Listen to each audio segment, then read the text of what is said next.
Welcome to the business of being healthy, where we are passionate about treating our health as good as we treat our wealth. Shelly Bryan here, and I am obsessed with sharing real life experiences and wisdom to help save you time, heartache, and money as you continue to grow personally and professionally. Twice a week, we push aside that BS to take massive intentional action. And I promise by tuning in, you will receive the straightforward talk you've been waiting for, filled with actionable steps that will inspire you to achieve the health and wealth you desire while you are building your empire.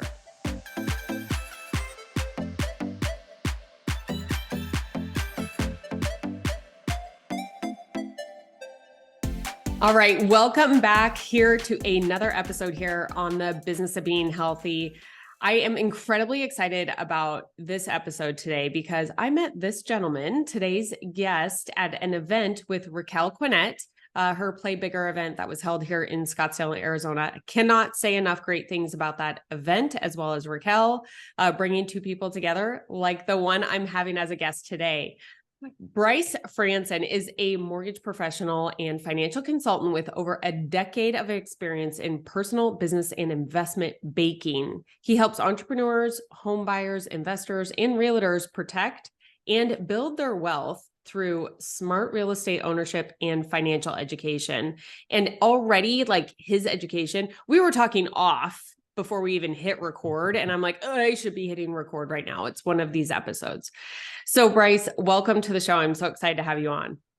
Shelly, thank you. I'm excited. I know it was great. Thanks. Shout out to Raquel. She really has connected a ton of really good people. And I even joined her mastermind, right, to surround myself with that. So I'm super excited. I know that every time we kind of talk, it just gets a little bit deeper every single time. And that's kind of the best part. How do we provide some really good stuff? And at the end of the day, we've done nothing special. We just decided to make some changes, and I think other people can learn a lot from those decisions. And that's like the whole goal of the show, right? Is like learning from each other. So if you're tuning in today, regardless of where you are in your career, right? Like if you're climbing the corporate ladders or at the bottom of the corporate ladder, or if you're thinking about going into entrepreneurship or business ownership, this show is going to be for you. And specifically today, because we're going to talk kind of all things health, but I want you to think about it. We're going to talk about financial health. We might dip into some spirituality health, some physical health, some relationship health. The word health kind of like just gears towards like people think physical health, right? And that's like, it's only one little piece of the puzzle. Yep. And with Bryce on, I really wanted to dive into starting with financial health because one thing, being a mortgage professional, right? This could be some people's largest asset that they ever purchase. That can cause a lot of apprehension. I mean, hmm how do you, because, we'll dive into this, but I'd love for you to share, Bryce, a little bit on like how you separate kind of that confidence you're building in the client, and nurturing them along what is such an exciting experience, but also a Yep. little scary too. 100%. Personal recap to that, right, is so my wife to be in 4 days, and I bought our first house last year. And I mean, mind you, like you said, I've been in the financial service industry. I appreciate the introduction for a long time, but that doesn't mean I haven't made my mistakes, right? I mean, probably done everything wrong you're not supposed to, and so forth. But I think what allows that to happen is allows you to learn how to kind of dialogue or process the feelings, the emotions, the things that you're going through. And even buying my own house, I'm on the email. My own team is doing my loan. I'm on the emails. I know what's going on. I know the process like the back of my hand. And there were still moments I was like, oh man, this is stressful, right? This has its moments where it's very kind of overwhelming. And so what I love about that is when we started, and the conversation has changed over the years, right? Where now you really want to connect with the person on a deeper level. I mean, and some people that we work with are like, I just want to buy, it's a good investment. Like I'm just tired of paying rent. Some of them are, you know what, we really want to put some roots down. We'd love to like start a family. We'd love to do this. And others of them, just they're just unsure. They just know they need to buy a house, and that's kind of just something that they've been told, right? And so wherever you are in that picture or in between whatsoever, the conversation really comes back to like, what is the reason? And so when we have those conversations with people, we're really trying to discover what is the driving why or factor behind this, right? Like when you think about buying a home or having the asset, and we'll go over the numbers, we'll explain the wealth building tool, we'll explain all of that, right? And we get into a little bit deeper, how do we help you build and protect your wealth through real estate financial education? But like, what does it mean to that person or that family? Because if you think back to home, and this is always interesting, and think back to home when you were a kid, like that when you were 5 or 6 or 10, there's something about home that pops into your mind, whatever that is. Maybe it was birthdays, or it was Christmas, or it was Hanukkah, or whatever the holidays you celebrate, or whatever the moments that really click, or it was, oh man, when dad came home on Friday nights, we always did this, or so whatever that is, there's a memory that clicks to home. Well, what most people don't remember or don't kind of think through when they go in this process, they see interest rates, they see market crashing, they see CNN saying this, they see all these negatory items that are happening.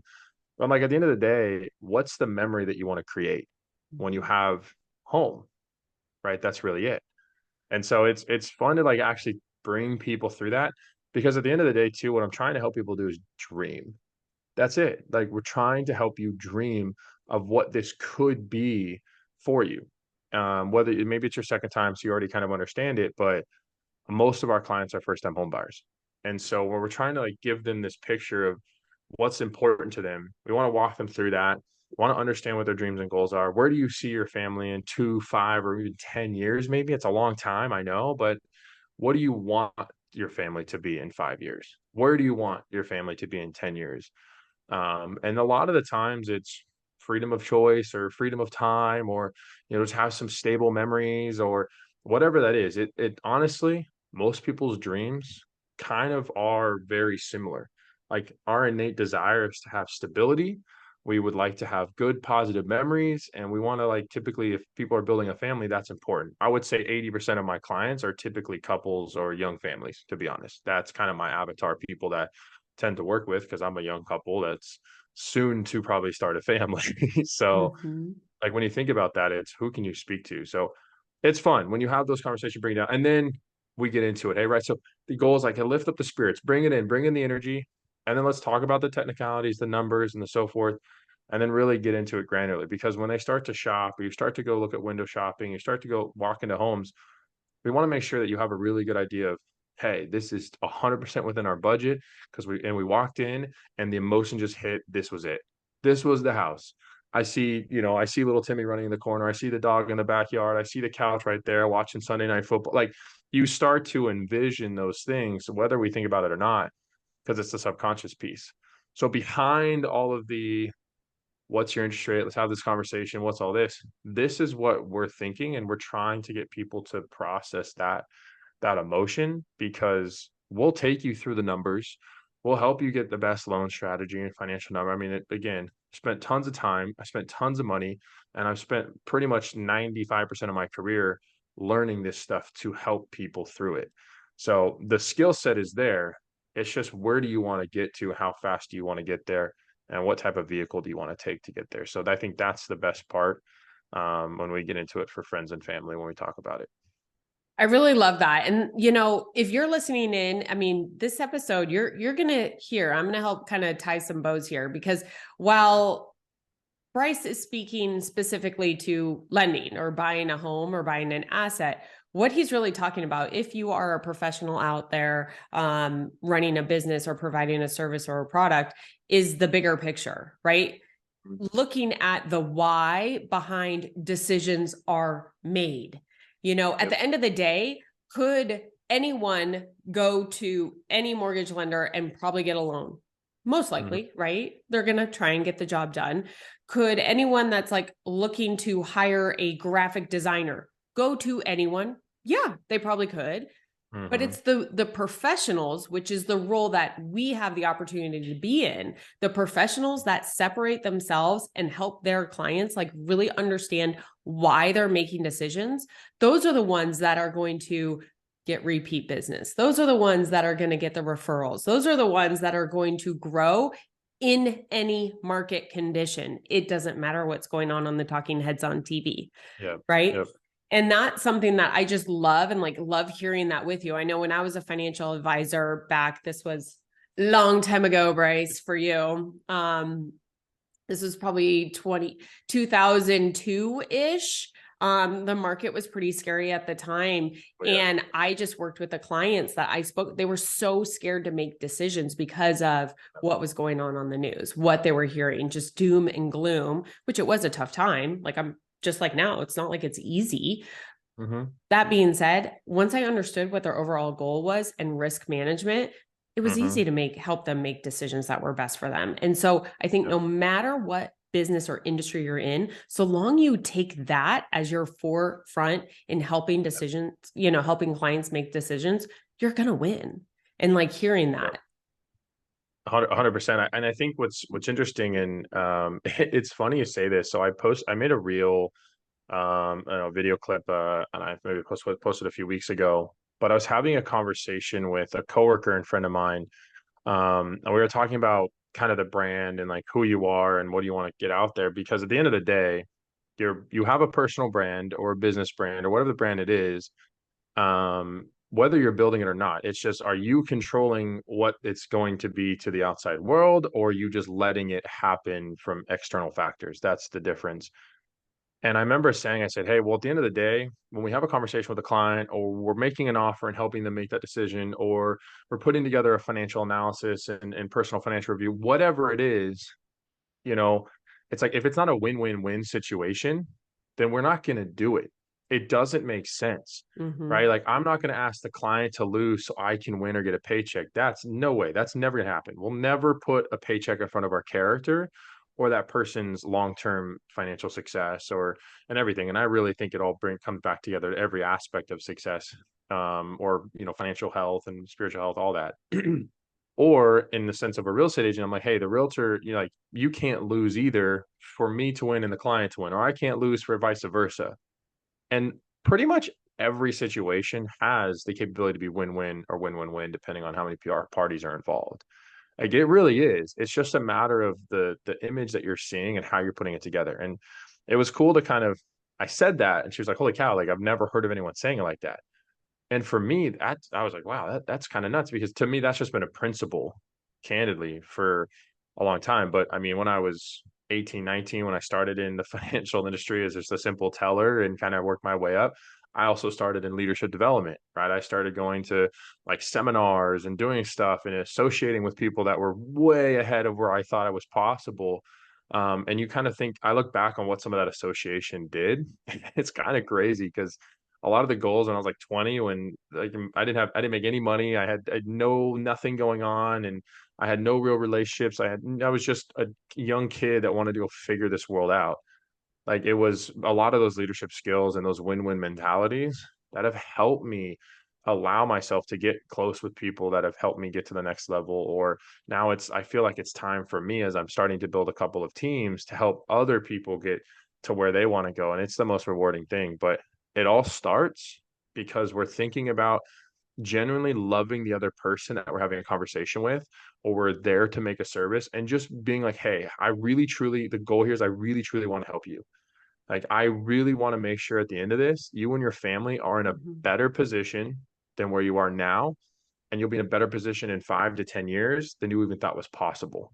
Like that is truly at a core, like what drives me to have these conversations with people and to really help people get to that next level. It's just a true love for humanity, honestly. So, I want to dive into that for a second here, Bryce, because if you've listened into previous episodes here on the show, I have shared how I was actually raised in an entirely different environment professionally than Bryce just shared. Mine was very competitive. It was very much a zero sum market. For someone else to win, that meant I lost. or I lost, Mhm. and vice versa. If I won, that means someone else lost. And that was a Yeah. span of almost 20 years of my professional career, was always that like stack ranking, that it was either or. It wasn't both.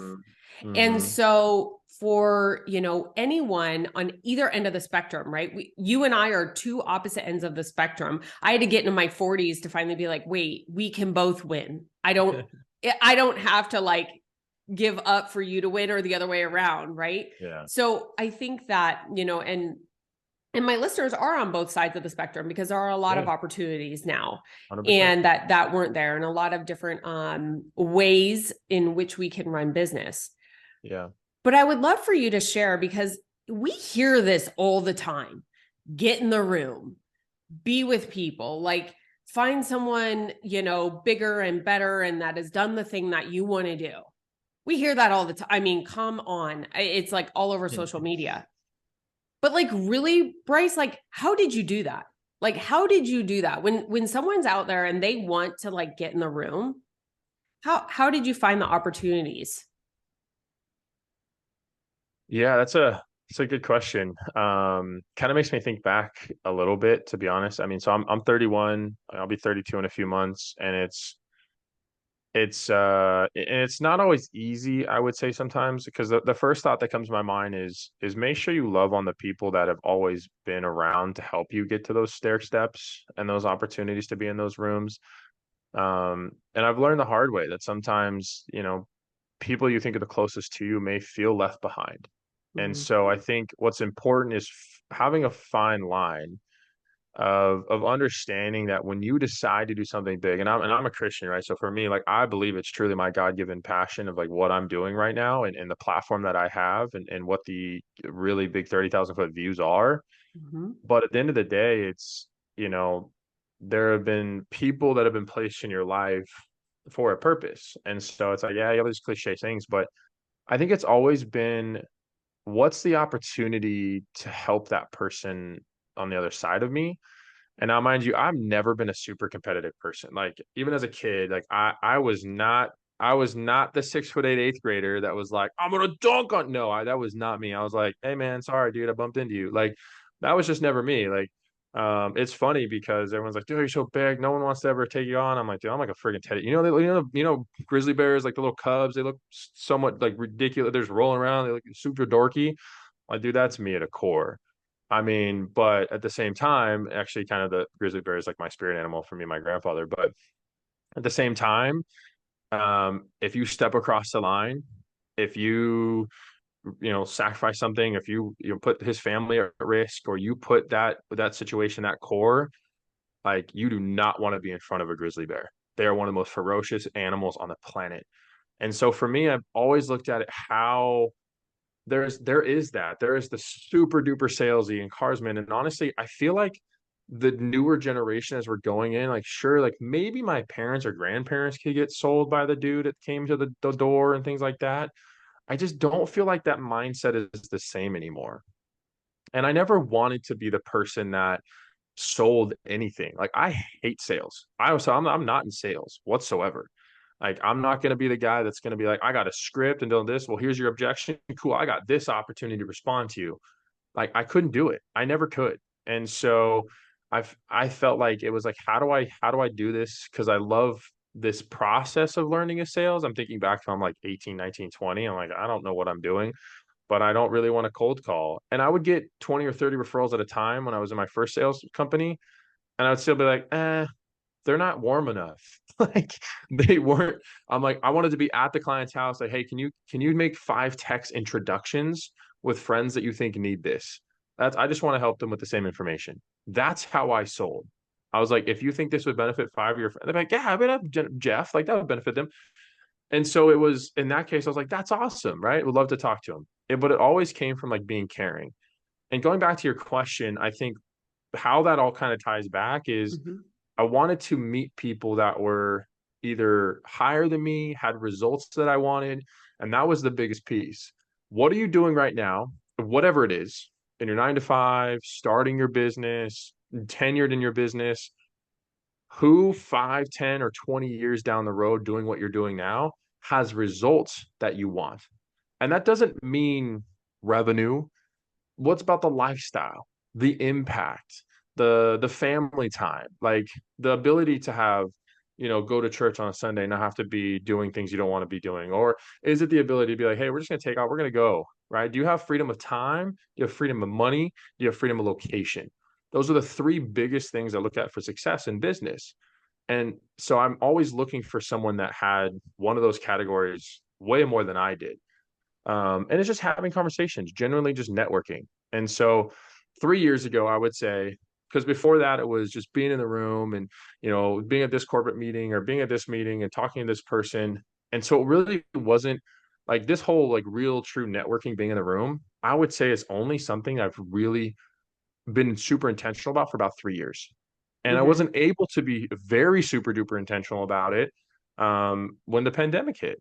Right? Like there really Mm-hmm. wasn't an opportunity. We were in Northern California. It was pretty locked down. So I think what made it super important was social media, if you're a business person, has to be, in my opinion, has to be at least in your top three ways to connect with other people. Mm-hmm. And so it's just been, how do we get, hey, there's a mastermind going on here. Be like, hey, Tim, I know Tim. Like, Tim, I saw you're going to this mastermind. Like, how could I get in that room? Like, let's say, oh, hey, here's the tickets, man. Or it would just be looking and trying to find those things that you could be associated with. So I think it's tough. Like it's not, there's not like a direct, or sorry, it's not tough there's not like a direct correlation. It's just find some of the people that have that. And people are like, well, I don't want to reach out to so and so and things like that. I'm like, dude, I'm not asking you to reach out to a guy that's got 2 million followers on Instagram and like see if he wants to grab a cup of coffee, but find the people that maybe are more local in your sphere. Or like I network with a lot of loan officers and other real estate agents and other business professionals, because I can't really look at that as that's an opportunity for me to understand what they do and how could I help them. And if we come to those meetings and those groups with the intent of how do I get to know you, what can I provide value for you, I feel like those doors just start to open up like crazy. Like if you come with value add, those rooms become more and more and more. And even like going to play bigger with Raquel, like that was a big time room. I mean, there are people in there, some of those people are making seven figures a month when it comes to businesses. Mm-hmm. And so when you think about that, that's absurd. But then it was also a lot of them, it was focused on the business health, the financial health, the spiritual health. Like it's this whole collaboration of everything. And it's just always been an obsession for me to try to figure out how to become better, right? Every single day, whatever it is. So I think if you just have an intent, like where you're at right now, if you're, we call it bad. So it's like, do you have some kind of business acumen or are you willing to learn? Are you ambitious and you're willing to again learn and then implement? And then you're kind of dissatisfied. Like, is there parts of what you're doing that you're just like, I just don't want to deal with this anymore. I'm tired of being paycheck to paycheck like 70% of America. I'm tired of not having any certainty in my retirement. Like, I'm tired of not knowing if I can buy a home and just looking at the cost and not saying that's not good. Take action on all of those levels, and any way that you can get in connection with somebody, buy the cup of coffees. You know how many lunches and coffees I bought to just be like, hey, can I pick your brain? I love to know what you're doing and share with you what I'm doing to be successful right now or stay ahead or whatever it is. Maybe we can collaborate together and just get opinions. And at the end of the day, it's just like what happened with how we're having this conversation now. So it's Mm-hmm. just been very intentional for a few years.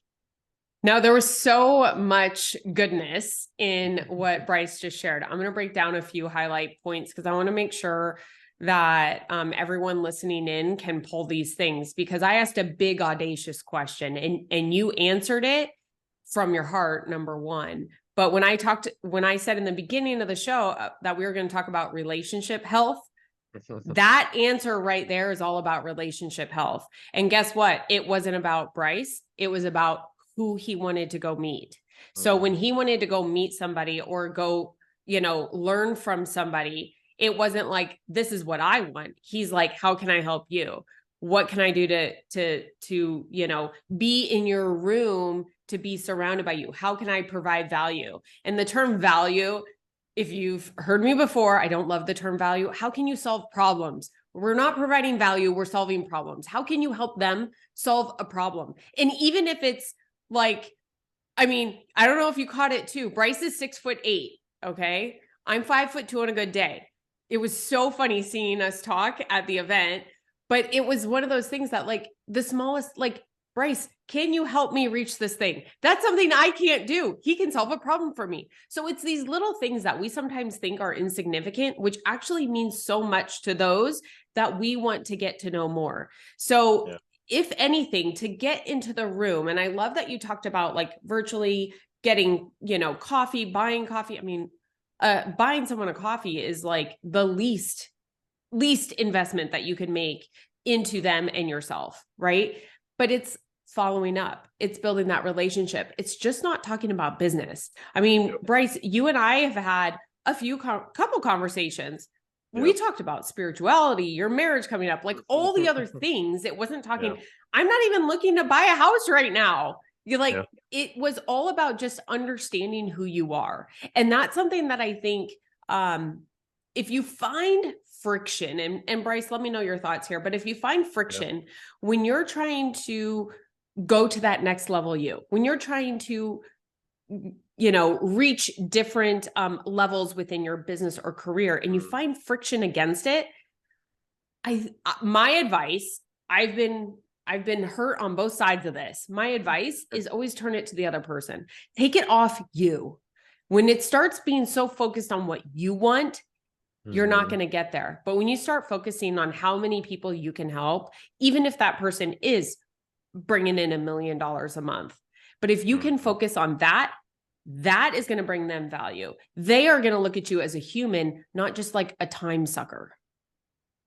I totally agree. And I think, and the higher you get, actually, it's funny. There was a buddy of mine sent me a video clip today with Ryan Serhant, and he talks about how he took his first $1 billion client to dinner, years and years ago, and has done it a few times since. And it's different because a lot of people, when I say, hey, they don't even look at the menu. They just say, hey, you can grab us a cup of water, and this is what we'll be eating, right? Anything, what do you want, Ryan? Like, this works, perfect. I'll order for you. And a lot of people are like, wow, that sounds like, oh man, you don't look at the menu, like you're not acknowledging the waiter, da da da da. But he kind of flips the script. He said, no, it's a respect for their time, right? And I think that's the biggest thing is the people that you're trying to connect with, and hopefully it's a lot of where you're at to help everybody pull each other up, but it's also a lot of levels that are significantly higher than where you are currently. Mm-hmm. But when you get into those rooms, it's time for those people, right? Like when we got to talk to George Bryant for like an hour, I know how much that guy can charge for his time. And it's not like, so there's no dollar amount that you could put on the value or the problem solution orientation or the situations y'all. And I love that too, actually. I love value because everyone's situation is different. But at the end of the day, we get paid in direct proportion amount of people we help, the amount of problems we solve. So Mm-hmm. if you want to get paid more, solve more problems, help more people, right? So that's the biggest piece. So I love that. I think it makes more sense. But that's where those rooms are.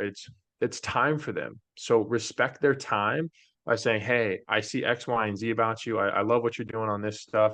Hey, what is something do you think that, people in my position, and again, you get to know them, but there's questions like, how could I help you? How could I benefit what you're trying to accomplish? And a lot of times they'll tell you straight up, like, because they have a mission. People that are trying to do something big have a mission, they have a passion, and there is something that you could do. And that might not be anything you do monetarily for them for years. I mean, a good friend of mine is a brand strategist. She actually worked with Ryan Serhant. I haven't actually worked with her yet, but I do know this. I have thrown her name out dozens of times. And I Mm-hmm. hope at least one or two of those people has actually like gone through with it. And I know what she charges. I know what that potentially makes her, but I just know that that means for her, it's exposure. It's just getting your name out there. And it's like not so much how many people know you or know what you, it's like more so like how many people know what you do, like what problem do you solve, right? If they know what problem you solve, anytime that comes up, oh, hey, we need to talk to Shelly. Like she could probably fix this. And if she can't, she'll connect us with someone who can. And so Well, it's how many people can you do that with? well, and that brings up a great point, and we can even talk about kind of like branding health right now, because that's something that, branding, it can mean so many different things to different people, right? True. Yep. Um, but what I love that you just said right there that I think every person could agree on, regardless of what is going on in their life, is when a problem presents itself, who do they think of? Yep. That means your branding is on point. It's not Yep. about the color of the logo or how many times you post or blah, blah, blah, blah. It's Yeah. they know you can solve this problem. That's effective branding. I mean, Hmm. I'm not a marketing strategist, so take it for what it is. But I know that when I have certain problems, I'm like, oh, I can help this one person, or someone else tells me they have a problem and I'm like, I can't help you, but I know this person can. Let me share their Yeah. contact or connect you via text. Yep. And I know right now you're going through branding on your own. This is kind of a big Mhm. thing. And we didn't start with this in the beginning. It's kind of trickled out, but you are getting married in 4 days, right? Yep. You have a lending business, but it's growing into more financial business, financial planning. Hmm. Um, you just moved here from Northern California. Hmm. Uh, you're 6'8". You have a really cool health story we're going to get to. So stay tuned in. We're going to get to that. Like, there's so many different pieces, Yeah. and you're going through this rebrand right now. Help us Mhm. maybe kind of understand like what made you almost, I don't want to say your branding was unhealthy, but you knew it needed a little health check. What kind of triggered that for you? And then how are you going through that process right now? Yeah, no. Yeah, the health story itself is it's definitely crazy. Honestly, what's kind of nuts back to that when that was happening in the last couple of years, it was some of my highest engagement on my social media when I was just vulnerable about the shit that I was going through. Hopefully I can say that. But You're good.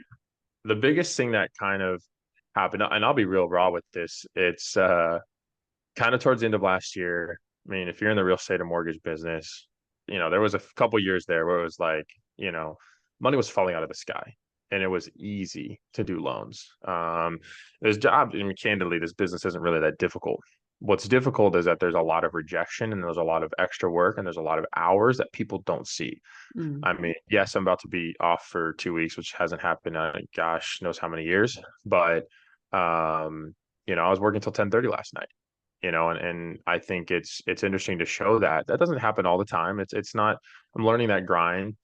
But at the end of last year, I just felt like me and my business partner were just like hitting wall after wall after wall after wall after wall, and couldn't get deals. I mean, our team was closing, 8 to 12 deals a month, and all of a sudden it was like a light switch, and it was three. And you're like, what? So from a business income perspective, it dramatically shifted. I mean, and when you calculate that, like, I mean, I think I was down like 35% in income from 2021 to 2022, which as I'm going into 2022, I'm spending most of my capital that had come in initially to buy the house. We have a wedding to pay for. We have like all these things that are starting to add up. And it was really stressful. And so at the end of last year, I said, there has to be a better way. Like there has to be a way for one, my business to solve more problems so we can in turn make more money. And so it was, I reached out to a mentor of mine, his name's Florio, and he's been in the financial, profession business for a long time. And at the end of the day, we do everything but series license investments. I mean, whether it's infinite banking or life insurance or annuities or asset protection, like trust and wills and medical and like all this stuff that people really truly have to have a conversation about. It became a thing where I'd been licensed for a couple of years, but I was I don't want to be in the business. And the reason for that was my experience when I first got into that was really bad. Like it was salesy. I was like, dude, I'm not, no, like this isn't me. I love the products. I love the platform and it makes total sense. But I was like, I can't sell these. No, like that just feels like the car salesy vibes, right? Or at least what we say is that. So he was like, I totally understand. I know him and I've been friends for a while. And so he's like, I need to basically show you, educate you on what we actually do for families, but you have to sit down with you and Lauren. And I was like, okay. He's like, and the reason for it is perspective. Because if you both understand the buy-in and like what it is that you can do for people and families, because he also knew me. He knew that my trigger point was helping people. And I wanted to provide far bigger solution oriented conversation for clients and for Mm. friends, for families, everybody. So we sit down, and I'll be completely candid. That dream building conversation that he pulled out of me and Lauren is something that we've never experienced until that point. I mean, there were things about Lauren 4 years in, 4.5 years in, that I was like, I didn't even know that. I didn't know you wanted that dream. I didn't know you wanted that many rental properties. Like, I didn't, there was things that he was able to really pull out of us that, and I was like, and she literally turned to me. She's like, why the hell haven't you been doing this for the past couple of years and helping people at a much bigger level? Because I know that's what you're passionate about, right? And honestly, from a male's perspective, this is my opinion, but if you're married, you got to have a hell of a strong woman if you want to go do something big, because that woman is my rock. Like, she is the reason I can do all these things. And that's a big portion too. It's a team effort. People don't see her. She'll post twice a year on her socials, but like, Hmm. that's it. And so he gave me the spark and the creativity shift that, like, my caboose had turned off. Like, I was just in what the like mentality from a few months. And most people are like, man, you're so positive on stuff. Dude, I go through that shit too. So it took me where now, as we're going through that, everyone kind of understands the mortgage side. It was like, dang. And the families we've helped, the conversations we have, and I'm also building my agency with that and kind of bringing this whole thing in together where, we have our mortgage team, we have our financial agency, and we're bringing this conversation. And the more and more we get into it, the more and more me and Florio like see, he's like, holy cow, he's like, this is huge. Like, what you can do when you really truly care about people, you have the resources and sort of chess pieces to really help people maneuver it. uh, it becomes an obsession, and it really is right now. And it's been an obsession of learning and understanding and dissecting it. But I'll tell you, the one of the biggest things that also makes it was that, for example, there's a product called an IUL. A lot of people use it for life insurance and cash value, tax-free growth, all this stuff that goes into it. But candidly, 90% of the people that offer those products don't know how to structure it properly to benefit the client. They structure it for their own commission. So it is very much like 1990, early 2000 mortgage. You can like put up points on the back end type vibes. And mine got set up wrong. And we went to about 2 months ago, we went to pull out about $30,000 for my wedding. We couldn't access it. It wasn't available because it wasn't structured. And we were like, I was seething. I was so mad with how it was set up, and the story wasn't proper. And we'd known 3 years prior, this is kind of what we wanted to do with it. And Florio turned that around on me and said, this is your mission now. This will be this problem that's frustrating right now, that's going to cost you $30,000, which doesn't cost me. I'll get it later on. But he's like, this is what will help you make millions, because you will help hundreds, if not thousands of people not go through the same problem. And so it became this, how do we truly bring this in? So right now it's going through, what do I do? Right? Answering the questions. And I'm actually right in front of me. It's like, what do you do for the consumer? And then it says, really, like, what is it that's transformative, that's not transactional? So really figure out that piece of your core brand. And this is kind of it piece. And then at the end of it is, see what makes you different and how are you truly different from everyone else in your industry? Mm. And so those are the sentences that I've known. I've never been able to truly put it into words. Um, and now I have it.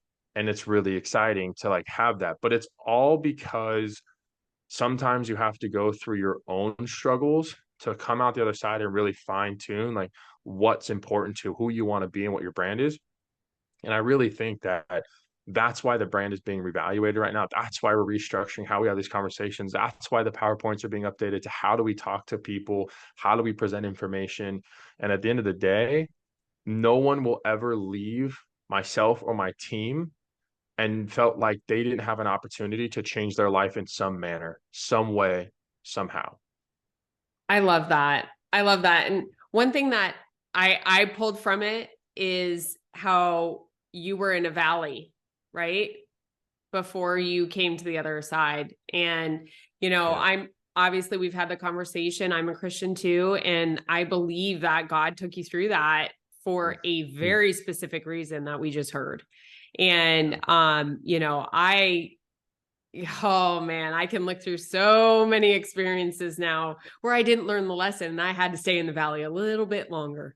And I think that's something that we can see when we look at people on social media or when we see them drive the car up to, you know, like Mastro's or something here in town, like a Yeah. big steakhouse, right? We can Yeah. see that and we can make assumptions. Those judgments are more or less on ourselves, but we Yes. don't know what valleys those people went through. And I think even like giving, that's part of this show here, is like talking about the valleys and like what we learned in those, so that maybe someone else, if they're in that valley, they can get out faster than us, Yeah. right? They can learn the lesson quicker.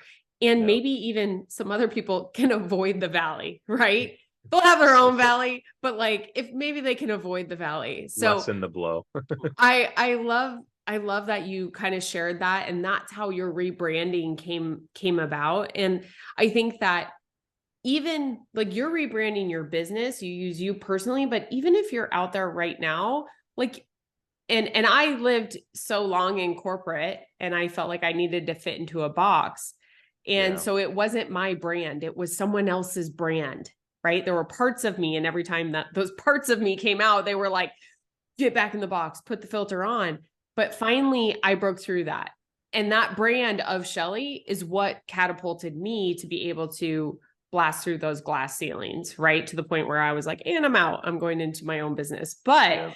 like, I think that there's the brand of you and there's the brand of your business. There's the brand of like your beliefs. And I think the more that you can understand those and realize that, man, those valleys are such blessings. It Mm. sucks to be in them. Oh Mm. yeah, it sucks, Mm-hmm. but they are really truly blessings. Now, I want to just transition because we are these conversation this conversation is going so great, but I do want to hit on health. Yeah. And so we are going to talk about actually your physical health, right? Yeah. And really just kind of if you would share your story, and then I really want to tie it into business because this isn't something that Mm-hmm. is talked about enough. You're doing all the things in your business to kill it. You're doing all the things in your relationship, your soon to be marriage, like all of these things. Yeah. And we can think like, oh, this is it. I got it. I'm moving. And then our health gets pushed to the side. Yep. So I'd love for you to share a little bit about your health journey, maybe the valleys. Yeah. No, I appreciate it. Actually, it's kind of like I felt after even just kind of talking through that, there was almost kind of like I don't want to say relief, but there was like a weird feeling in my gut that I was like, man, like I just got to like really share a little bit of like who I am, because honestly that story's only been shared with a few select people, of kind of like why we are where we are, I'm and glad I you love shared that. it. Thank you for But sharing. yeah, so and that's one thing too. It's really understanding what the difference between. I mean, there's some private things we don't talk about, but there's a lot of personal things that can push those boundaries and limits. Mm-hmm, Um, mm-hmm. but health, I mean, health has been something that's crazy, and I can even, I don't even mind if we clip out edits or you put stuff in there. I'll send you a couple photos from like even when I struggled. So I mean, real high level. Basically, I got married when I was super young in my 20s. I got divorced at 26. At the end of that divorce, I mean, it was that kind of weird story. Like I would literally come home from my 9 to 5 that I basically felt like I had to be in because she would never let me move on. Like I could never take risks. I was in mortgage for a short period of time and took a massive pay cut, and then finally the month that she's like, you have to come home and take this other job, or like I don't think we're gonna last. And I'm like, I just made 20 grand for the first time in my entire life in a month, and you just told me to quit. Like, okay. Like, I mean, talk about getting to peak and then just dropping. And so I would come home and eat, freaking candy at night and just hang, do all that. Like that would just my vice. I would just eat, to be candid. And I love food, don't get me wrong, right? Like you said, I'm actually 6'9", so we'll up that a little bit. Sorry, But sorry. I that oh, is an important you're inch we do not fine. want to miss. So I'm 6'9". I'm around 350 right now. But at the end of my divorce, I was, I mean, Canada, that's probably pushing 425. Mhm. But it wasn't like healthy. Like I would say that, I still have goals that I want to hit. There's still a physique that I want to have. But at the end of the day, internally, I also know with everything I've done the last few years, like there is some seriously good health going on there. Oh yeah. But it didn't happen without any resistance. And I mean, I've done the keto diets, I've done all these things, and now I'm very much into like, how do I eat ancestrally? How do I eat whole foods and all this stuff? And the shift changes. But a couple years ago, actually, it was beginning of last year. I think it was in January, February. I mean, mind you, I'm working out, had its moments during COVID, but I get home from the gym, a couple days in the sauna, doing some stuff, and I wake up the next morning. All of a sudden, my half my back is covered in hives, and I was like, I don't know what the heck this is. Next day, same thing. Third day, I'm like, I'm dying. Like this is absurd. This is itchy. It's painful. And we go through this whole process. Fast forward for the next 4 months, I do every sort of Western medicine test, internal, external, to everything. They're like, no, you're healthy. It's just this just happens, just random. I was like, bullshit. Your body doesn't just do this, right? So then I start researching Eastern medicine and Chinese medicine and doing acupuncture and drinking 14 leaf teas, like all these things and figuring out. And I started studying the medical medium and understanding the foods and what it can do and detoxification and liver, like, and it went down this path. But there was so many moments that it was beyond frustrating. And the number one moment that broke me in the field that was going on was about 3.5 months in. I'm out with my family. It's my father-in-law's birthday. We're having, a drink and eating lunch. We come home and we're all gonna go out to dinner. And I'm like, I feel kind of weird, but I'm like, oh, maybe I'm just tired. It's the beer I had or something. And we're walking out to the car, and he's like, holy cow. And the whole back of my head and neck were just ballooned up with hives. My whole body Mm. decided to erupt in the middle of the day. And I remember going back down, and some of the people that maybe hear this that have followed me for a couple of years would have known some of this and seen some of these things. Like it was not fun. But cold showers were the only thing that would like help me quickly. So I would go downstairs. I was like, I can't go to dinner. I'm the only one in the house. They have a 3-story home, and we have this little studio downstairs. And I just started crying. And then I started screaming at God. And I was like, what the hell am I supposed to learn from this? What is happening to me? Because I can't figure it out. The doctors say that it's just normal and to take a pill and to do this and to do that. And, I basically couldn't figure out what happened.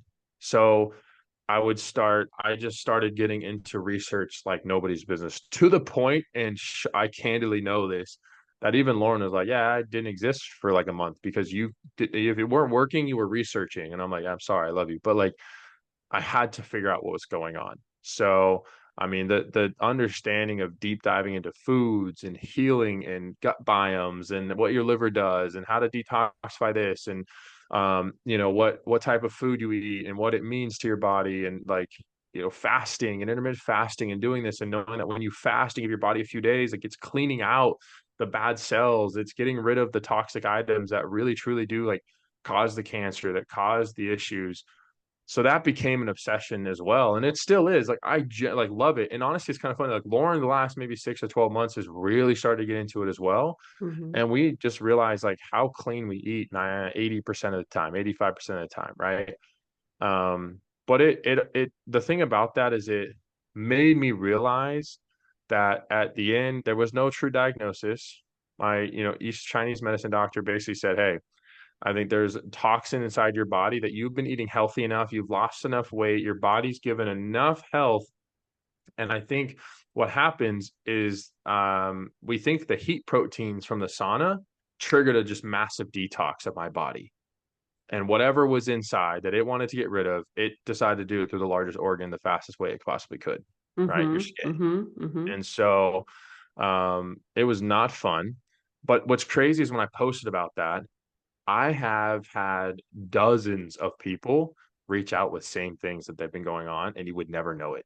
You would never know that people have gone through those issues or understand that the average American diet is toxic to most of us. Like, and truly understanding like what you give your body is it, right? Like, you're not going to go fill up your gas car with diesel because it's going to destroy the inside engine. Again, that's just a random analogy, but so we're really studying that piece. So for me, it was losing weight, post-divorce, emotional trauma that you had to go through that, and then the physical piece of that. But I was like, I'm just not going to allow myself to like sit around and mope. Like, what's the point? I don't get anything out of it.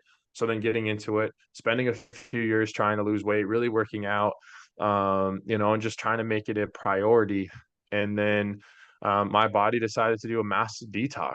And now it's part of the routine. I'm not the bodybuilder. I'm not going to be on the gym 7 hours a day or anything crazy, but we know that when we work out, we get those spike heat proteins, we give ourselves the cold. And now there's a lot of studies coming out about, cold exposure and heat Hmm. and what those mean for your longevity even. There's a show on Disney Plus with Chris Hemsworth. That's all about like challenges. I don't know if you've seen it, dude. It's so good. But he's putting himself, his body through stressful situations, so he can learn how to deal with it because the longevity that it can create. So it all comes back to, for me and for us, it's been, what are we eating? What does it mean for our bodies? I know I did the heavy metal detox smoothies for months. I basically became true like medical medium diet. For those that don't know, look him up on Instagram. He's got a great platform. It'll start to just kind of give you a perspective of what foods can do for you. And so like it when you order something and you see like you're just that much more conscious to what you're eating, and what you're giving your body. And then but it's a lifetime factor. And then it's the type of things that are going on. Like, Lauren's doing stuff around hormones and stuff like that with a trainer, that a friend of ours who was actually one of the first ones on my podcast, Jesse, shout out to Jesse, right? Where it's like removing things from the house, right? Like the toxic items, Hmm. the certain cleaners, the pheromone, like the stupid we don't really have a whole lot of colognes or anything like that. The type of deodorant, the metal, like you really start to realize, like, and it gives you some clarity. And so for me, what I've also realized is it's given me that much more kind of excitement in my business or my day-to-day life, to be honest. And I know that taking that health back into what has it meant for your business, I think it's meant everything the last few years, to be honest, right? Again, we were in peak 2022. The market's crazy. You can't, like, getting a deal was super hard. I'm going through this weird ass health problem and my body's popping off with hives randomly and everywhere. We moved into my in-laws in April last year, so that way we could prep to move out to Arizona in August, and then driving to and from a couple of times, and then being out here to visit the team and traveling, and not knowing that, is my body just going to break out in hives while I'm on the plane and I just look like I have leprosy. Like, I don't know what's going to happen. So there was a lot of that challenge that was going on, and it's why now I think we're so, like, we spend so much more time, and it's the morning, it's working out, and it's doing that. I don't really have a cold plunge right now because it's like 85 degrees at 7:30 in the morning in Arizona, but we literally like looked at, and next summer I think we're gonna buy an actual cold plunge. They're like, a few $1,000, but like what it meant for my body, I can tell you, right? So we're figuring that out. But it's hopping in the pool, and then it's doing my devotion for even just 15-20 minutes. It's kind of sitting in the back patio or at the table, just breathing for, doing a little bit of breathing exercise. And we're talking, it's only maybe 30 minutes from, getting home, and that's what I'm doing. And then it's starting the day, and then it's opening the cell phone and allowing all of that to flow into your mind. And because the physical health is just flows, I think, into, then you're more conscious of your, everything else health. Hmm. And I think it just gives you a little bit more discipline of how you want to be in business. Like, what are you trying to accomplish? What is the impact? But it just means, for me, there's been so much adversity, um, that you do have to go through. And that's never a woe is me comment. And everyone goes through it, right? But I think, man, if you can go through something, you can come out on the other side better. Like, as Ed Milet would say, you are positioned now to help the person you once were. And that could be the person you were a week ago. It doesn't have to be this momentous physical change. I'm a millionaire. Like, no, it doesn't. Like, it just has to be like, hey, man, actually, I just dealt with that. Like, here's what I did and got me through. I don't know if this helps you. Like, you can help someone be the next person. And that's kind of a weird thing I love about adversity, is that it puts me in a position to have these conversations, to be like, man, hey, I'm down to help you. Let's have a call. Like, I've Hmm. had 20 Zooms in a day, and all they were networking, right? It was, hey, like, I'm going through this thing. Like, hey, man, like, do you want me to listen to you? And I need to ask my wife to be this question far more often, but do you want me to listen to you, or like, would you like me to help you like solve that problem? I'm really good at it with business. I'm horrible at home. But that's, again, that's another learning thing, right? So I think health has started. from a lot of problems. And it just gave me hyper focused clarity when I went through that situation of what was important. And now I know when it comes to health and impact in business that you're obviously one of, you've had some of the biggest, sort of consequences, results, so forth Mhm. that you could have. I mean, so I would turn that question back on you, but that is for me how important health is everything. I mean, what's it matter if I got $1 billion in my checking account, but I got stage 4 cancer, and I'm 600 pounds and I can't walk and I can't hang out with my kids to be and I can't be there for my grandkids because I die at 48. My grandfather died from a heart attack at 47. That will not be me. And he was also a big guy. He was like 6'5" and probably 350 as well. So I got a few inches, but I know the internal health is so much different. So like it's just you can be the one in your family and whatever aspect it is. Mhm. And I think honestly, it has to be a partial of all those aspects, starting with health, really. Yeah, no, I really appreciate you sharing that. I actually didn't know about the hive situation. So I'm glad that you shared that with us because there are more people that I talk to all the time when I start talking and sharing more. And my listeners know, or if you follow me on social media, I'm blind in my left eye due to mismanaged stress, right? So just when you think you can handle it and you got it and things are good, your body will tell you different. And you experience that as well through your body. It manifested as hives.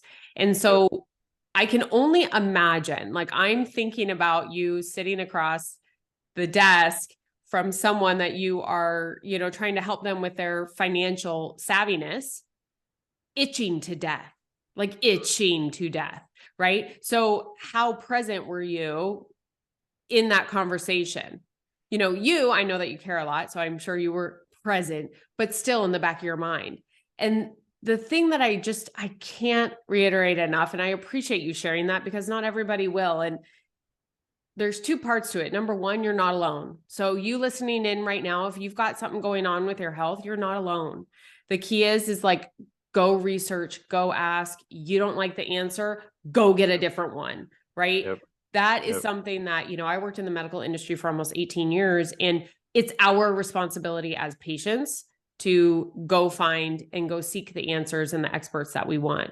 So I love that you demonstrated by your story just how much you did that. So I absolutely love that you shared that side of it. And I encourage anyone, if you're not getting the answers, go get a second opinion, a third opinion.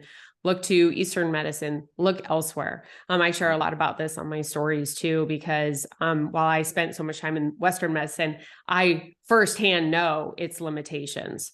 So I love that you shared that, and just the correlation to business. We want to do so much. I mean, if you haven't heard Bryce's enthusiasm for what he's doing and where he's going, not only in his marriage, but in his business, how could he accomplish that if he wasn't feeling 100%? It would Mhm. be dang hard. That would keep you in a valley much longer than you needed to be. And so it's something that, when I have a guest like Bryce that shares that, I just hope that it hits home with someone that you're not feeling right. You're not alone, but it's your responsibility to go do something about it. Yep. Right. And just like you would take care of your business with every software, hardware, hiree, system, whatever, treat your body the same way, Mhm. right? Treat your body the same way, especially if you want to help the clients the way that you want to and solve their problems. So I just freaking love that conversation. And I wish we had like so much more time. Might mean part two for us, Bryce. But I just really, before we sign off here, I've got one question for you, but I do want to just acknowledge, like, I love, I've got 11 years on you, almost 12. We'll just keep it 11. But like, I love seeing your enthusiasm, and I love your abundant mindset. That's something that as a mom, as a parent, I am trying to portray now. Not trying, I am portraying to my children, because that's not how I grew up. And so those lessons were hard. Now it's my opportunity and my chance to be able to show my children a different life. Do I screw up all the freaking time? But Yep. I'm so reflective on it now that I'm able to do that. So I just acknowledge you and love that you have that mindset. don't lose it. I know you won't, but don't lose it. Stay that big grizzly bear that you have behind you. If you were watching on YouTube, you'll see his big grizzly bear in the video. But I'd love to just share that one question. You had mentioned how Ed Milet says, how you are best able to help the person that's right behind you. Mm-hmm. So that person that's right behind you, maybe only 5 years behind you. I know we like to think like decades behind, but maybe like 5 years, maybe 3 years behind you, that isn't great in their health, trying to figure out what they want to do in their career. What advice would you give them that helped you? Well, first of all, I appreciate that. Yeah, I don't think I'll ever lose that. I am absurdly positive, optimistic in 90% of things. But I think, yeah, and honestly, I don't even think it's 5 years, to be honest, candidly, right? I think it really could be months. I mean, to think in 24 months, the differences of where I was and where we are, and the mindset. It's funny because I say like, hey, I've made every mistake when it came to money too, like specifically in my 20s. It really took me until probably 30 to figure out how to live, and so one of my best man is 41 or something, right? I think he's 41. And same thing. He's like, yeah, life didn't start till I was 30. And I was like, yeah, whatever. Right. And he was like 37, I was 27 or whatever. And so, but now I'm like, yeah, it it really did start until I was 30. And the thing with that is just keep an open mind. I mean, honestly, have a desire to learn, right? I mean, I walked out of my second business class in college and never went back because there was no results in that room that I wanted at that time. And so if you find things, there's pages on Instagram, there are people in real life that want to talk about it. There is a lot.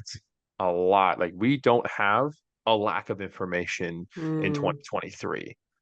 And so if there's a thing that you want to learn, if there's a thing that you want to get better at, there is hundreds of people that will share that have results in that space. And so I think it's just try your damnedest to be in those rooms with those people to figure out how you can solve something for them. Because if you can solve something for someone that has results that you want, they will help you get those results way faster than you can by yourself. And one of my best friends I know is a great example of this. He has struggled with the mindset of how he wants to build a team. And for whatever reason, God has given me a gift to do that somewhat naturally. And so when we have these conversations, he's even said, he's like, to know where we were at the same place 6 months ago to what we wanted to accomplish and to see where you are now, man, he's like, it's inspirational to watch someone do it. I said, dude, it's not because of me. It's because I've required myself to be in the rooms with people that have the results that I want in life. And one of them is one of my mentors. I said, you have the lifestyle I want. You have the passive income that I want. You have the relationship with your wife that I want. You have the relationship with your kids that I want. I said, will you teach me? And I will help you get to the next level as well, if any way possible. And that's been one of the best mentorships and friends in my entire life is because of that relationship right there. That's awesome. That's awesome. I appreciate you sharing that. Those relationships, don't take them for granted. Don't take them for granted. Well, I just got to say, thank you for your time today and congratulations, 4 days for the marriage. And then by the time this episode airs, it will be post Tulum coming back after the honeymoon. Can't wait to catch up with you then. But for now, Bryce, thank you so much for pouring into our audience today. Thank you, Shelly. It was a pleasure. Awesome. Awesome. All right. Don't forget, if you found this episode, valuable, if this solved the problem for you, if this made you think differently, share it, please. Because you know what? You could be the hero for someone else. You could be the person that's just ahead of someone else that looks to you for inspiration. And by sharing and tagging, of course, Bryce and I will give you all the love. And we wish you and every one of our listeners so much love.